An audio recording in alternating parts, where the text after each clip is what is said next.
علیکم، legend of homeo میں میں ہوں آپ کے ساتھ ڈاکٹر زوبیہ شفیق۔ ناظرین، جیسا کہ آپ کو پتہ ہے، نام سے ظاہر ہو گیا ہے کہ ہم اپنے پروگرام میں آپ کی کسی نہ کسی لیجنڈ سے ملاقات کرواتے ہیں۔ تو آج کے پروگرام میں ہم جس لیجنڈ کے ساتھ موجود ہیں ان کے تعارف کے لیے اگر میں بولنا ورڈ بائی ورڈ شروع کر دوں تو میرے خیال سے پروگرام جو ہے وہ یہاں پہ ختم ہو جائے گا اور ان کا انٹرویو جو ہے وہ رہ جائے گا۔ اس لیے میں کچھ اسپیسیفکلی کچھ چیزیں ان کے بارے میں، ان کے انٹروڈکشن کے لیے آپ کو بتاؤں گی کہ آپ جو ہیں ایچ پی سی اے پاکستان کے صدر ہیں، اور اس کے علاوہ آپ B M homeopathic pharmaceutical private limited کے چیف ایگزیکٹو ہیں۔ اور اگر آپ بات کریں لیکچر ڈلیور کرنے کی تو میرے خیال سے ایک بہترین معلم وہ ہوتا ہے کہ جب وہ بات کرتا ہے، جب وہ کسی کے ساتھ محو کلام ہوتا ہے تو اس کی بات آپ کے ذہن کے تھرو، آپ کی آئیز کے تھرو، آپ کی ایئر کے تھرو جو ہے وہ آپ کے دل میں کہیں نہ کہیں جا کے لگے تاکہ وہ بات کا مطلب آپ کو سمجھ آئے۔ تو ماشاءاللہ آپ بہت ہی زبردست قسم کے اسکالر بھی ہیں اور لیکچرار بھی ہیں۔ پورے پاکستان میں آپ ورکشاپ کنڈکٹ کرواتے ہیں جس میں آپ ڈفرینٹ جگہ پہ ڈاکٹرز کو جو ہے وہ لیکچر دیتے ہیں۔ سابق چیئرمین رہ چکے ہیں آپ ایگزامننگ باڈی نیشنل کونسل برائے ہومیوپیتھی گورنمنٹ آف پاکستان کے۔ اور اس کے علاوہ اگر آپ شعبہ ہومیوپیتھی کی بات کریں تو آپ گزشتہ 3 پشتوں سے شعبہ ہومیوپیتھی کے ساتھ منسلک ہیں۔ آپ 40 سال سے بطور ہومیوپیتھک معالج جو ہے وہ خدمات سر انجام دے رہے ہیں۔ اور اس کے علاوہ میں نے آپ کو پہلے بھی بتایا تھا کہ نشست جو ہے وہ لمبی ہو جائے گی اگر میں انٹروڈکشن کا سلسلہ جو ہے وہ جاری رکھوں گی تو گورنر ہاؤس آف پنجاب میں بطور ہومیوپیتھک معالج جو ہے وہ 1993 سے جو ہے وہ آپ خدمات سر انجام دے رہے ہیں۔ تو آج کی نشست میں ہمارے ساتھ موجود ہیں بین الاقوامی شہرت یافتہ ہومیوپیتھک ڈاکٹر اور اسکالر امان اللہ بسمل صاحب۔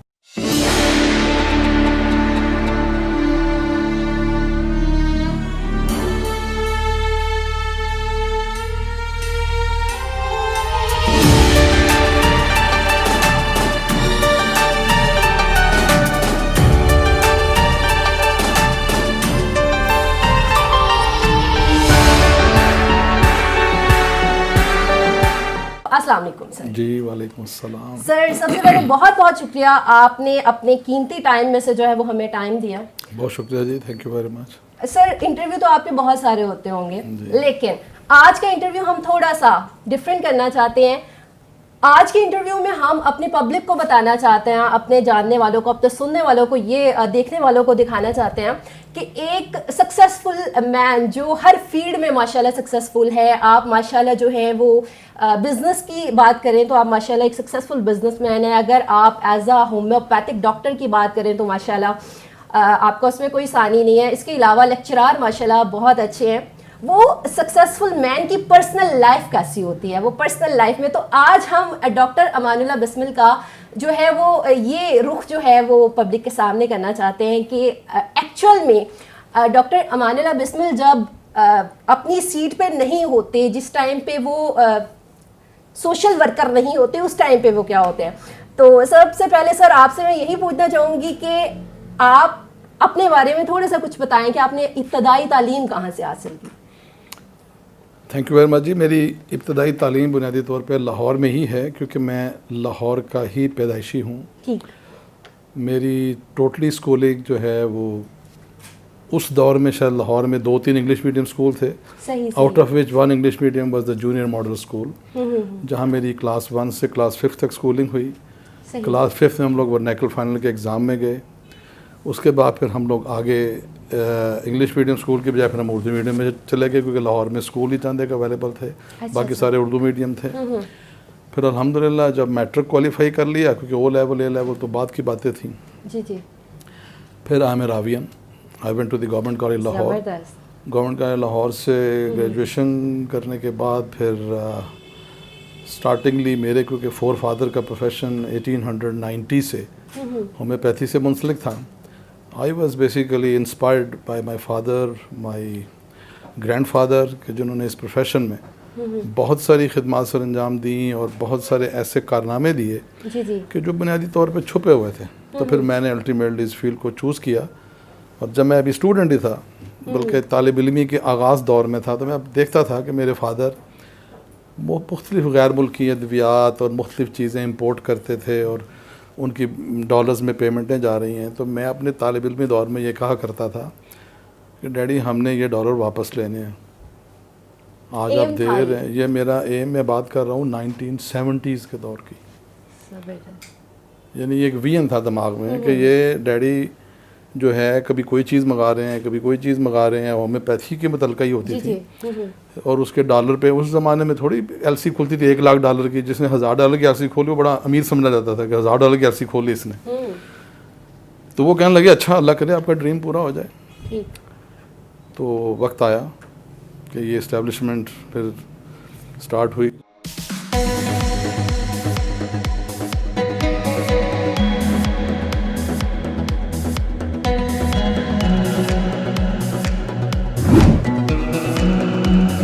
لیکن بنیادی طور پہ آپ کا کویشچن تھا تعلیم, تو الحمدللہ I did my all qualification including the homeopathy qualification from Lahore. جو میری انٹرنیشنل کوالیفیکیشن ہومیوپیتھی میں وہ کیونکہ پاکستان میں اس کی لیگل بائنڈنگ یا لیگل پوزیشنز نہیں ہیں, اس لیے ان کا ذکر نہ میں کبھی اپنی کسی جگہ پہ کرتا ہوں, لیکن I have a knowledge of that things کیونکہ I went up to the PhD level of homeopathy but it's out of country. Okay sir, different working کرتے ہیں آپ, ملٹیپل ٹاسک آپ نے اسٹارٹ کیے ہوئے ہیں. ان ساری چیزوں کو جیسے آپ ماشاء اللہ اپنا جو ہے یہ اپنی کمپنی پہ چلا رہے ہیں, آپ ایز اے ڈاکٹر بھی ہیں, آپ جو ہیں وہ لیکچرار بھی ہیں, تو یہ سارے ملٹیپل ٹاسک جو ہیں وہ آپ مینیج کیسے کرتے ہیں؟ اور اس کے ساتھ فیملی کو مینیج کرنا, ساری چیزیں مینیج ہو جاتی ہیں, فیملی کو ان ساری چیزوں کے ساتھ مینیج کرنا ایک میرے خیال سے ٹف ٹاسک ہوتا ہے, تو یہ آپ کیسے مینیج کرتے ہیں؟ بنیادی طور پہ میری جو لائف کا پیٹرن ہے اس کے 3 بڑے اہم شعبے ہیں. جی. ان 3 اہم شعبوں کے اندر سب سے بڑی چیز یہ ہے کہ میں جس شعبے میں جس جگہ پہ کام کر رہا ہوں میں اپنی پوری رسپانسبلٹی وہاں ڈیلیور کرتا ہوں کہ میں نے اس چیز کو کیسے لینا. اگر میں لیکچر دینے گیا ہوں تو میری پوری اٹینشن, میری پوری جو ڈائریکشن ہے وہ ساری کی ساری اسی لیکچر کے اوپر ہی جائے گی.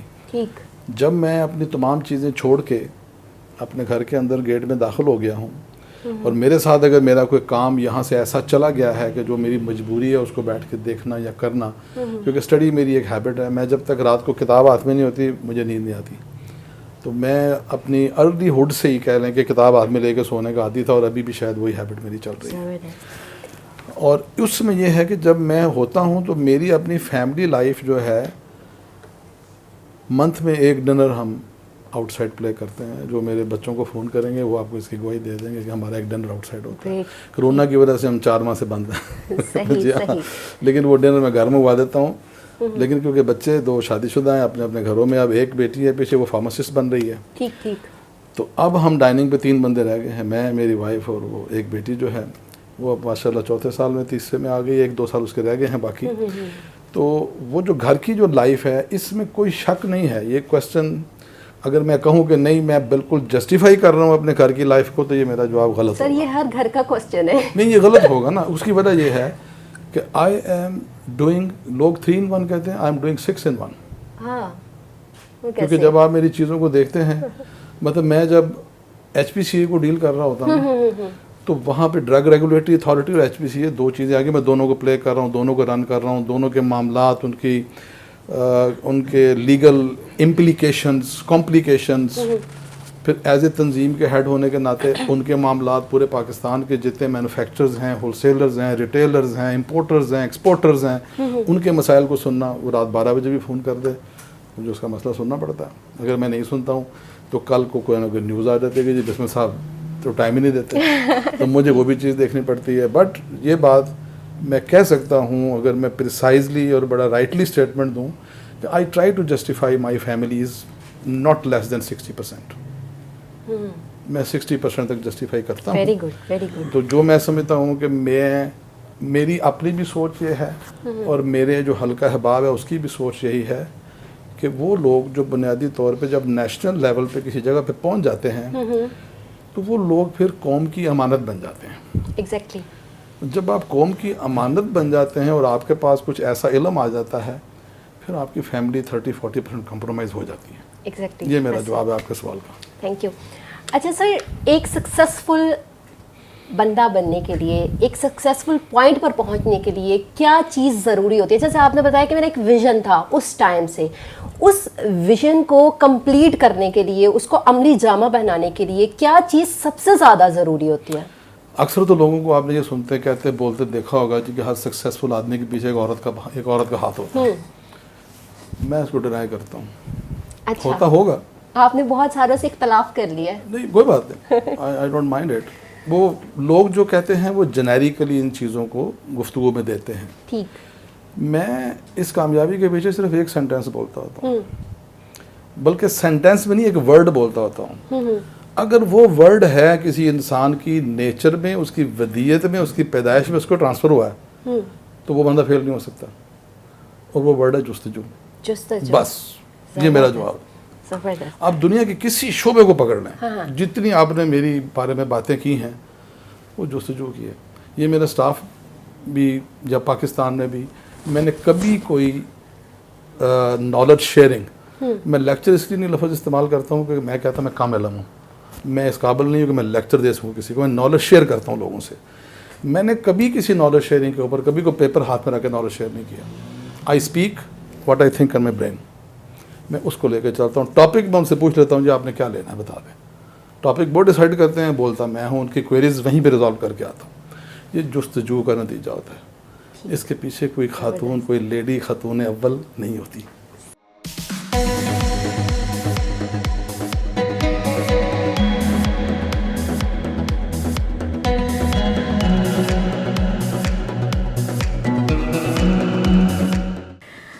سر، آپ نے جو ٹائم پیریڈ گزارا، ہر زندگی کے مراحل میں نشیب و فراز آتے رہتے ہیں، تو سر کوئی ایسا ٹائم ایک جہاں آپ کو لگا ہو کہ نہیں لائف جو ہے اسٹکڈ ہو گئی ہے یہاں پہ، اور اگر ایسا پوائنٹ آیا، کوئی ایسا ٹائم آیا، تو اس ٹائم پہ آپ نے کیا کیا، کیا سوچ تھی، کس طرح آپ اس ٹائم کو لے کر آگے چلے؟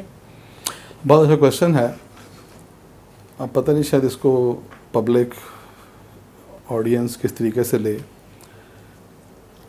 مجھے جب بھی کسی چیز نے اسٹک کیا ہے تو میں نے کبھی بھی اس چیز کے اوپر پورا زور لگانے کی بجائے اس کو چھوڑ دیا ہے فار اے گڈ ٹائم، کہ میں اس کو اب نہیں کروں گا. I will wait for it, let the time come کہ جب مجھے یہ دوبارہ کرنی ہے. لیکن ایک چیز مجھے زندگی میں کبھی نہیں بھولتی، جو میں اکثر اپنے بچوں کو ڈائننگ پہ بار بار رپیٹ کرتا ہوں. میں کلاس 3 میں فیل ہو گیا تھا، اور جب بچے سارے کوالیفائی کر کے کلاس 4 میں چلے گئے تو میں 3 میں رہ گیا. انگلش میڈیم اسکول تھا. اور میرے فادر کہنے لگے کہ یار تو کہتا تھا کہ تو سارا سال پڑھتا نہیں تھا، تو سارا سال پڑھتا رہتا تھا اور امتحانوں کے دنوں میں تو کھیلتا رہتا تھا. تو کہتا مجھے سب یاد ہے. اس بے عزتی کو، بے عزتی نہیں کہنا چاہیے، اس دور میں تو بے عزتی عزت کا کوئی کانسیپٹ ہم جیسے چھوٹے چھوٹے بچوں کو کیا ہوگا، لیکن میں نے اس کو نا اپنے دماغ میں ایک عجیب چیز، یہ خلیل الرحمان قمر نام سنا ہوگا، میرے کلاس فیلو، بہت اچھے سے یہ میرے کلاس فیلو ہیں. اور بھی 20-25 نام ایسے ہیں، لاہور کے آئی سرجنز ہیں، ایک ہمارے جج ہیں ہائی کورٹ کے، وہ ہمارے دوست، میرے جو کلاس فیلو کا حلقہ تھا. اس کے بعد میں نے ایک مینڈیٹ فٹ کر لیا اپنے دماغ میں کہ اگر مجھے کوئی چیز پسند نہیں ہے تو میں ریئیکٹ نہیں کروں گا. ٹھیک. I will come on the top and I will change it. یہ اس دور کی باتیں ہیں جب کانسیپٹ ہی کوئی نہیں ہوتے تھے. میں نے پھر ورنیکولر کا امتحان دیا، اس میں میرا وظیفہ لگا. اچھا. مجھے آج بھی یاد ہے کہ میرا وہ ورنیکولر کا وظیفہ میرے ہائی اسکول میں آتا تھا، اور وہ وظیفہ کتنا تھا؟ 5 روپے مہینہ. واہ. 6 روپے 69 پیسے میری فیس ہوتی تھی، اور 5 روپے میرا وظیفہ ہوتا تھا. اور وہ وظیفہ مجھے کلاس 8 تک ملتا رہا. 8 میں پھر ورنیکولر آ جاتا ہے اگلا. وہ میرے ہائی اسکول میں وظیفہ شفٹ ہو گیا، مجھے وہاں منی آرڈر آتا تھا کہ 5 روپے وظیفہ جی، امان اللہ بسمل کا وظیفہ ہے جی. تو it was a good for me. اور پھر جب میں 5th کر کے 6th میں چلا گیا تو میں اپنے مینڈیٹ میں اپنے دماغ میں جس حد تک اس لیول کے بچے ہوتے ہیں میں نے اس کو فٹ کر لیا تھا کہ یہ کلاس اگر 40 کی ہے تو I will try to be a top. اور میری ہسٹری ہے، میرے پاس آج بھی وہ ڈائریز، وہ بکس، وہ کاپیاں پڑھی ہیں. I remain monitor of the class, not only 6th not 7th، from 6 to 10 تک میں continuously as a monitor of the class upgrade ہوتا رہا ہوں. اور الحمدللہ آج اللہ کا شکر ہے. ماشاء اللہ. اچھا سر، کہتے ہیں آپ کا حلقہ احباب جو ہوتا ہے وہ آپ کی پرسنالٹی کو شو کرواتا ہے، آپ کی سوچ کیا ہے وہ آپ کا حلقہ احباب دیکھ کر پتہ چلتی ہے. تو آپ کس طرح کا حلقہ احباب جو ہے وہ اپنے ارد گرد دیکھنا پسند کرتے ہیں اور کس قسم کے لوگوں سے تھوڑی دوری اختیار کر لیتے ہیں؟ میرا حلقہ احباب 3 قسم کا رہا ہے جب میں پروفیشنل لائف میں آ گیا، کیونکہ پروفیشنل سے پہلے آپ کا حلقہ احباب وہ ہوتا ہے جو آپ کے پیرنٹس کا ہوتا ہے. بالکل. تو میں نے اپنے پیرنٹس میں، اپنے فادر کے حلقہ احباب میں 2 چیزیں دیکھی تھی. جی. ایک ان کا حلقہ احباب یہ تھا کہ وہ اپنی فیملی جو ہوتی تھی نا اس کو خصوصاً ٹائم دیا کرتے تھے، اور جو فیملی کے کمزور لوگ ہوتے تھے جو ان کی طرف ہفتے میں 15 دن میں ایک چکر لگاتے تھے. ایک تو وہ حلقہ وہ اپنے چھوڑا نہیں انہوں نے. دوسری جو حلقہ احباب تھی ان کی، میرے فادر کی جو بہت اچھی ہیبٹ تھی کہ وہ علماء میں، اس قسم کے لٹریری لوگوں میں جو مذہب کی اچھی تربیت کرتے ہیں ان میں وہ مہینے میں 15 دن میں ایک بار ضرور بیٹھتے تھے. ٹھیک. میں نے اپنی جب لائف شروع کی اور حلقہ احباب کو میں نے چوز کیا تو میری پہلی چوائس یہ ہوتی تھی کہ میں پروفیشنلی ان لوگوں کے ساتھ بیٹھوں جو میرے سے زیادہ علم رکھتے ہیں تاکہ نالج ایکسچینج ہو. اور آج بھی ہم تقریباً اسی طرح کرتے ہیں. دوسرا یہ ہے حلقہ احباب کہ میں مہینے میں یا 1.5-2 مہینے میں ایک آدھ مفتی صاحبان کی مجلس، جو حلقہ احباب مجھے اچھا لگے، کوئی ٹاپک اچھا لگے، میں ان کو ملنے بھی چلا جاتا ہوں، حلقے میں 1.5-2 گھنٹے گزار کے بھی آ جاتا ہوں. تیسرا حلقہ احباب جو فائنلی جس کے اوپر میری ایمفیسائز ہوتی ہے، میں کوشش کرتا ہوں. ابھی میں پچھلے دنوں یہ ہمارے مینیجر آپریشن میرے ساتھ گئے ہوئے تھے، میٹنگ ہم کے نکلے تھے باہر، تو میں نے ان کو یار ایسے لوگ ڈھونڈو جس کو تم بھی نہیں جانتے، میں بھی نہیں جانتا، لیکن وہ غریب ہے. اس حلقے کو ڈھونڈتے ہیں. تو ڈھونڈتے ڈھونڈتے انہوں نے گاڑی روک لی، انہوں نے کہا سر یہ غریب مل گیا. ہم نے اس کو کھانا پکڑایا، پیسے دیے، ہم پھر گاڑی میں بیٹھ گئے. وہ بندہ ہمیں دیکھتے رہ گیا کہ یہ کون بندے ہیں، اور وہ پتہ لگ رہا تھا کہ اس بندے کو جو ہم نے دے دیا ہے اس کے گھر کا راشن 5-7 دن چل جائے گا. میں اس حلقہ احباب کو ڈھونڈنے کی کوشش کرتا ہوں اور اپنی اگلی جنریشن کو بھی یہی میسج دیتا ہوں کہ وہ حلقہ نہیں چھوڑنا چاہے دوسرے 2 چھوڑ جائیں، کیونکہ وہ آپ کی کامیابی کا وہ راز ہے کہ جو آپ کو کہیں نظر نہیں آئے گا. بے شک ایسا ہی. اچھا سر، غصہ کس بات پہ بہت زیادہ غصے میں آ جاتا ہے؟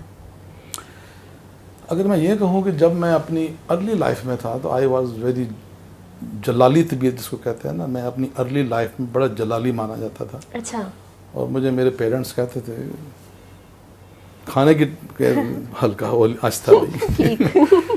لیکن جس وقت میں پروفیشن میں آ گیا ہوں اور جس وقت میں نے 80s کی بات کر لیں آپ، 80s میں آپ دیکھیں گے میری بہت ساری لیجنڈس کے ساتھ، ملائیشین پرائم منسٹر کے ساتھ اور کئی ملکوں کے جہاں جہاں میری میٹنگز ہوتی رہی ہیں، میں نے بہت ساری چیزیں لرن کی ان لوگوں سے. میں ایک بات اپنے فادر سے بڑی اچھی سنتا تھا، لیکن میں چھوٹا تھا، مجھے سمجھ نہیں آتی تھی کہ یہ کیا بات کرتے ہیں. وہ کہتے تھے کہ یار اپنے جو مزاج ہوتے ہیں نا یا فیصلے ہوتے ہیں اس کو اپنے ماتھے پہ نہیں لکھتے کہ 10 بندے اور بھی پڑھ لیں گے تم نے آگے کیا کرنا ہے، ذرا اس کو اندر رکھا کرو. یہ بات اس دور کی ہے when I was a matric student. وہ چیز سمجھ کب آئی آ کے جب میں پروفیشن میں آ گیا کہ ہر روز ایک نئی میٹنگ کرنی، ہر روز ایک نیا فیصلہ کرنا ہے. تو میرے سٹاف والے بھی ان کو یہ پتہ ہی نہیں ہوتا، یا باہر کے لوگ، ہم کھانا کھا کے چائے پی کے آتے ہیں، اگلے دن فیصلہ جب ہوتا ہے کہتے ہیں یار کب تک کھانا کھا کے بیٹھے چائے پیوں، کچھ ماتھے پہ تو ایک شگن بھی نہیں تھا میرے متعلق. یا جو میرے حلقہ احباب کے لوگ ہیں وہ اس بات کو کہنے میں بھی حق میں جانب ہوں گے کہ میں اپنے مزاج میں in my professional career and professional life میری پوری ایفرٹ یہ ہوتی ہے کہ میں اپنے ڈیسیجن فوراً نہیں دیتا، نہ میں اپنے امیجیٹ معاملات کو امیجیٹ نپٹانے کی کوشش کرتا ہوں. میں اس کو تھارو تھاٹ دیتا ہوں اور بڑی کول مائنڈلی دیتا ہوں. ریئیکشن شو اس لیے نہیں کرتا کہ میرا ریئیکشن میرا فیصلہ دے دے گا اگلے کو. اس لیے میرا 90% نہیں تو اگر 80% میں کہہ دوں کہ I am in my thought, 20% آپ کہہ دیں کہ جہاں غصہ آنا چاہیے ایک مسلمان کو وہ آتا بھی ہے.